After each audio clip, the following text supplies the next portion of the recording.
Hi chaps, MOP here from Beard, Biceps and Batchat. Today I'm bringing you a replay in my Tier 10 T-62A on Malinovka. Now this replay I'm showing you today for a couple of reasons. The game's good, the physical damage is okay, it's nothing too crazy, but more just to talk about my actions, decision making, and how sometimes pulling back can be advantageous, and hopefully this video highlights the point I'm trying to make with it. So I've shown a couple of videos in my Object 140. The T-62A, again another tier 10 Russian medium, has a couple of key differences from the Object 140. The T-62A actually has 1 degree less of gun depression than the 140, but what it gains is a near impenetrable turret. So it's 230mm, that's not the effective. Pretty much the only thing, if you are hold down, that is going to go through your turret is a tier 10 TD or someone lashing premium ammunition at you. That is how good the turret is on this Russian tier 10 medium. So like the Object 140, it's got a low profile, the camouflage rating is fairly good, the view range is it is 400, which is fairly average for its tier. But with the right crew skills, this tank is just as deadly as the OBJ 140. I've been trying to play it a little bit more than my 140, just to see how good the turret armor is on this tank. So what I've done is I've played this tank a little out of position and I've pushed the hill. Now, in a medium with fairly weak hull armor, the hull armor on this tank is actually weaker than the tier 9 T-54 Russian medium. But what I'm looking to do on this hill is to take advantage of the turret armor. Now the normal engagement on this hill is at A9, at which point everyone is shooting at each other's turrets. So my thought pattern was, use my turret armor, they're going to bounce off my turret, I'll be able to use my ferocious DPM. You're shooting 9 rounds a minute, 320 alpha, 260 plus penetration.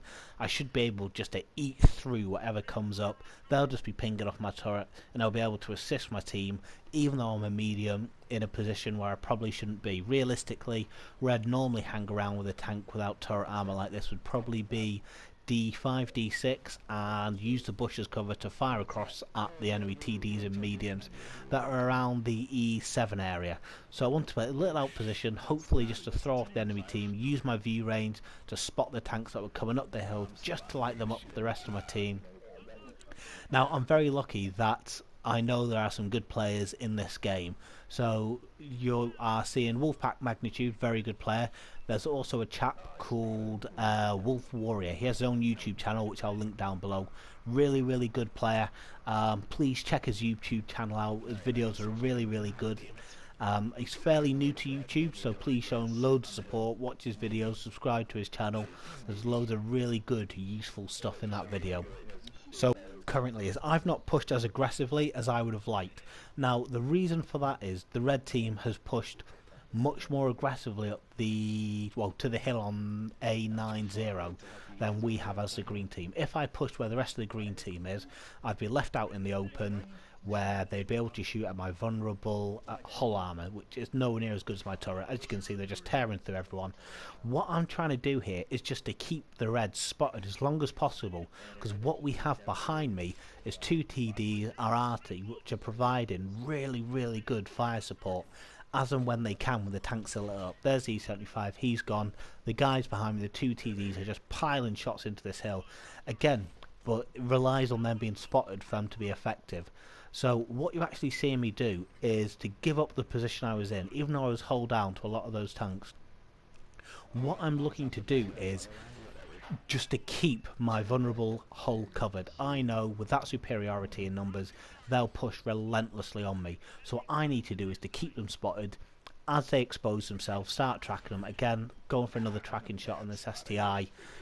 So the guys behind me, boom, what a shot. So the guys behind me can just pile on the pain to them.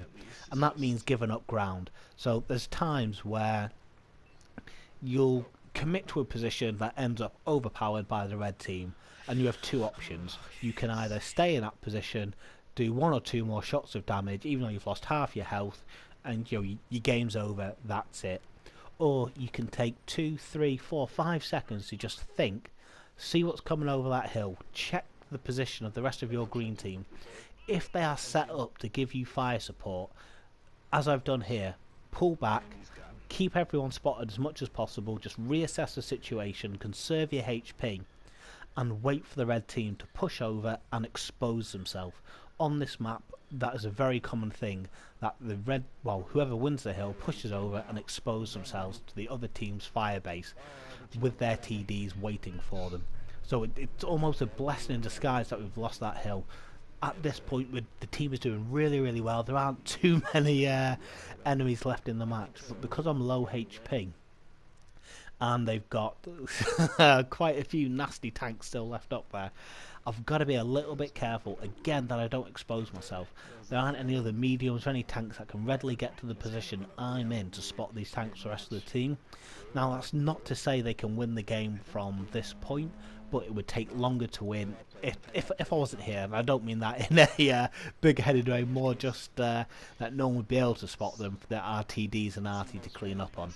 So I'm not actually looking to get physical damage at this point. All I want to do is just keep them spot them, keep them highlighted, so our team can do the damage that just I can't physically do. If I pop over that ridge, I'm going to get hit from 2 different positions and just absolutely mince. The T-62A and the Type 5 Heavy are just going to chew me up just because they can shoot at my vulnerable, very vulnerable hull armour, which would be an absolute nightmare and a very short game. Now, what I found using this tank is that I don't think it's an aggressive tank. I think it's more of a tank that reacts well to situations and observing the battlefield. So the way I've been playing my T-62A is, as I've said, just observation of where our green team is, where the red team is, how the battle is moving, what the sort of sway is, where we're pushing, where they're pushing. Now, I use this tank more defensively, and by that I mean I'll look to see where the enemy is breaking through, and because of the view range and the fairly good speed, it's about 50 kilometers per hour, not quite as fast as the 140, you can relocate really quickly to get in a position to help stall an enemy advance. Now, the turret armor is a big component of this because you can get in a hold down position, stall the enemy advance, and again you can use your DPM. That should keep the enemy in place so the rest of the team can readdress and look to combat the breakthrough, pretty much as we've done here. Now, you also want to make sure as much as possible you've got good fire lanes, and good view range, just so you can maximise what should probably be a fairly decent crew that you've got in a tier 10 tank. And that's how I've been playing with tank, mostly defensively. And so far, it's worked fairly well, as we've seen in this battle. It's not too bad. The only thing we've got left on the hill is this Type 5 Heavy. I've managed to spot the rest of the tanks on this hill that were looking to potentially break through, that just got decimated by our artillery and TDs. I've just got to make sure I don't mess up. We bounce off the Type 5 Heavy. He's looking at me. I don't fancy my odds against him. I'm pretty confident he'll take me out. Nope. Just 200 odd damage. It's not too bad. Put one into the cupola that bounces. The rest of the team is circling for the kill here. So it's been a very interesting battle, mostly just down the AB 90 line. Just even though we lost the hill, we managed to hold the red team advance and push them back. So hopefully you can see what the advantage is of just making sure you're taking stock of the situation, where your team are placed. Can you pull back to allow your team's fire base to just punish the enemy as they advance over open ground? Guys, let me know what you think. I hope you're enjoying the content. It's been a fairly decent game. They're about 7k combined, mostly assisted. That's what we plan to get in this game. Please check out Warrior Wolf's YouTube. There'll be a link in the description below. Please like and subscribe to the channel, guys, and I'll catch you next time, chat.